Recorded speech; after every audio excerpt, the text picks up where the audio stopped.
right, let's make some soup. The weather's getting cooler, and I'm actually going to pull some things from the fridge and freezer, and we'll just make it up as we go along.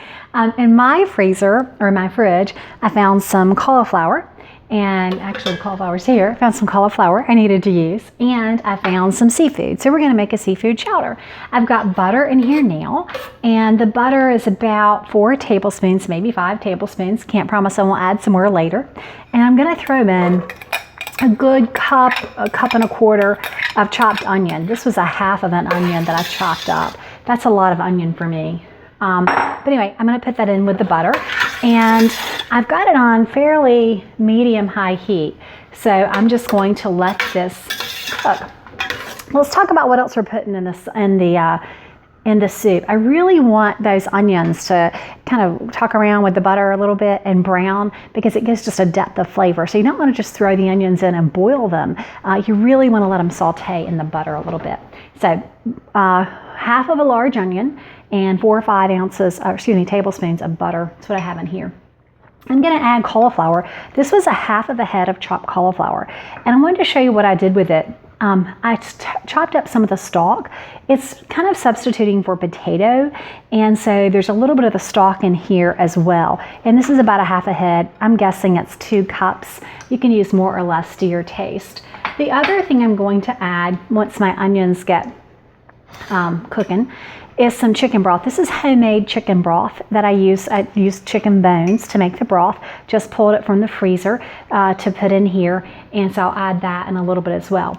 So that's all going to simmer, and then I'm going to put the seafood blend. The seafood blend came from Trader Joe's. It has in it some calamari, but it's mostly shrimp and scallops, and I think it'll be wonderful once I put it in there. I may also have to add some other seasonings as I go, but I'm going to add some heavy cream, and I'm going to add some cream cheese. I'm also going to use some fresh parmesan that I grate, and I may put a splash of white wine. We'll kind of see. I'm definitely going to add some garlic, and we'll kind of see how that goes. So we've got the onion in. You may be able to hear it cooking just a little bit. We love soups, and I like soups because often they warm up really well. And so I can make them in a batch, and then I've got time. They can heat them up. Now, if you don't like seafood, this would be really easy to make with different kinds of meats. You could use a ground beef, you could use chicken, chopped up rotisserie chicken that's left over, canned chicken would even work with it. There's lots of different ways, or you could just simply make it a creamy cauliflower soup and leave out the meat altogether. I like the meat because it adds the protein, so that's one of the reasons why I would use it. All right, my onion is still going. Let me pause this and get the onion cooked up so we don't waste a lot of time. Okay, so our onion is starting to cook, and you can see it sizzling. It looks really good. Again, I wish you could smell. I'm going to add some garlic to this, and so this is just 1 teaspoon of garlic. If you get a little more than that, it's okay. We don't mind garlic around here. I'm going to also add to it some sun-dried tomato. Swirl all that around. The sun-dried tomato isn't a lot, but it's going to give it a nice flavor when you bite into that. I'm going to also put some parsley flakes in, just a tablespoon of parsley flakes. And a little bit of Jonathan cameo. You could also add, if you wanted, some red pepper.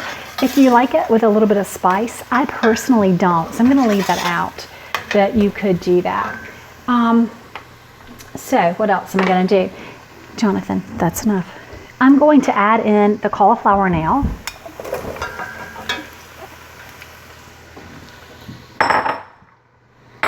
And we'll give that all a stir. And it's already smelling pretty amazing. I'm not going to add salt yet because I want to wait until I kind of see how salty it is if I add the bacon. I am going to turn it up just a pinch. If you can let the cauliflower roast a little bit before you add the broth, again, it's kind of like the onion. You roast it just a bit before you add the broth and let it simmer. I may have to add some water to this or some extra broth. We'll just see how brothy it is. I also grabbed some white wine while the onions were doing their thing, because the white wine will just help give it a really nice flavor. Let's pause again while the cauliflower browns up. Okay, so that's simmered for about 5 minutes, and you can see it's starting to brown. There's brown on the edges, the bottom of the pot, and it actually smells amazing. That's going to give it just a wonderful, rich flavor. And all that brown stuff on the bottom of the pan, that is flavor. So we want to make sure that stays in the soup. So let's add a little bit of wine now. We need to do this live so you can smell it. And I'm only adding maybe 1/3 of a cup of the wine. The alcohol cooks right out. Wow, it looks fantastic. And I'm going to add the bone broth. Now, on my bone broth, see the fat? When I freeze it, when I make bone broth, I don't skim the fat off because the fat is flavor, and I think it has really good stuff in it. So, and this is frozen. It has really good stuff in it, so I'm not going to worry so much about the fat. I like that. Let me put some water in here, and that can simmer. And I believe this is 12 ounces. I'll have to go back and look at my container, but I think it's 12 ounces of bone broth. It's very, very thick, and so that's why I'm adding water to it as well. So that will thin out. So let me let that cook down, and the next thing we'll do, once that gets all melted, well, let me go ahead while that's melting. I'm going to add in a 1/4 cup of bacon. This is just chopped up bacon. I always keep this on hand. It's actually real crumbled bacon. We buy it at the Sam's Club, and that's just a 1/4 cup. I don't want to overdo it. I don't want the bacon to power it, because this is a seafood chowder. So I don't want the bacon to be too much, but I think it will be a really nice flavor. So while the other is melting, I'm also going to add the cream cheese. Now, because it's seafood, we don't want to put that in until the last minute if we can help it. This is about 3.5 ounces of cream cheese. And I just need it to melt. And so it's fine to put it in as the broth is also melting. And I could have had the broth already thawed, but I didn't. And you'll just see it thicken up. Once I get the broth and the cream cheese kind of all melted in, I'll add about a cup of heavy cream, and then we'll taste it, and then I'll add the seafood in. We want to make sure we have the flavors just right before we get the seafood in. Now, I cooked the cauliflower, as you saw, and the cauliflower onions, and then I've added the broth. I want it to simmer until it's tender, but not mushy. You really want to avoid that mushy kind of taste. I could also take some out and puree it if I want it even thicker, but I'm probably not going to do that. The cream cheese will thicken it up. And again, it's about 3.5 ounces of cream cheese that I've added in there. Okay, so let that mix all together. And it'll probably take it 3 or 4 minutes, maybe not even that long. So we'll pause again. Okay, this has been simmering for another 5 minutes or so, and you can see the cream cheese is mostly mixed in. The cauliflower is soft but not mushy. It's just kind of tender, and everything's just kind of been hanging out talking to each other. I've turned the heat down a bit, and I'm going to add a cup of heavy cream. Okay, I'm just going to stir that in. I may have to add another cup, we'll see when I get the seafood in, but we're gonna add a cup of heavy cream. And then the other thing I want to do is I'm adding, and I've done a little bit of this while it was simmering, I'm going to add some of this Parmesan cheese. This is very hard to grate. There's probably an easier way to do this, but I'm going to add some of this fresh parm. Like I said, I've already put some in there. This is really yummy. It comes from Trader Joe's, and it's aged, and it's made with raw milk, and it is a product of Italy. If you don't have access to that, just use whatever Parmesan cheese you like, and you can buy the shredded kind. I don't like to buy it because they often put food starches to keep it from clumping, and so I really do prefer to grate my own cheese, even though it is a pain. Oops, it takes a little longer. Okay, so we've got all of that in there. It's simmering nicely. Let's add our seafood. And again, you can add whatever vegetables you want to add. I'm going to drain this and just going to add it in. Remember, this is scallops and some shrimp and some calamari. It will not need to cook long at all, but the description says it's perfect for soup, and I do believe that it will be. Okay, so let me put that in. And I don't want it to go very, very long because we don't want to overcook the shrimp. And warming this, if we do have leftovers, I'm not going to be able to warm this in the microwave, or if I do, the seafood won't warm nicely that way.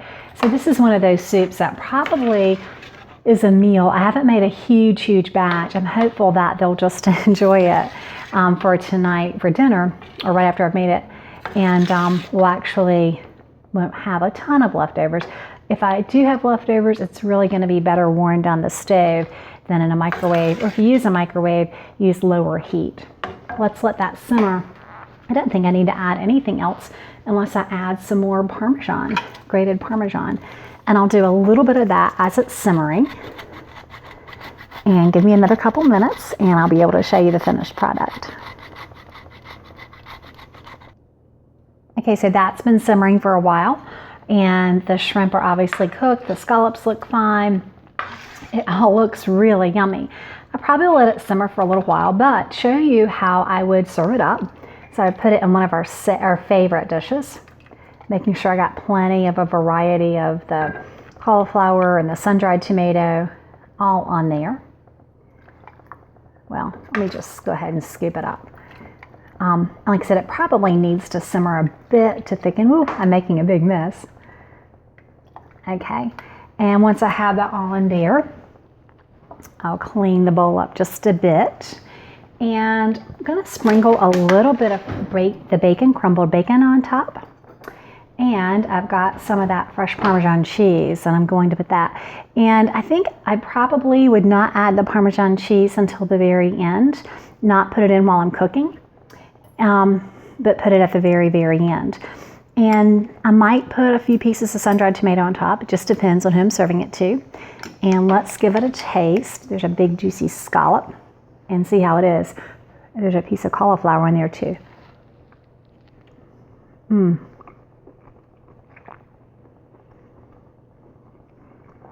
It's really good. I did add a 1/4 teaspoon salt. I might put a little bit more salt, depending on how much bacon I have in there. But this is really good, guys. You could add some celery. If you wanted, celery would add more carbs. You could add some celery seed or just celery salt. This is perfect for cooler weather. I hope that you try making cauliflower chowder and that you enjoy it as much as I'm enjoying it now.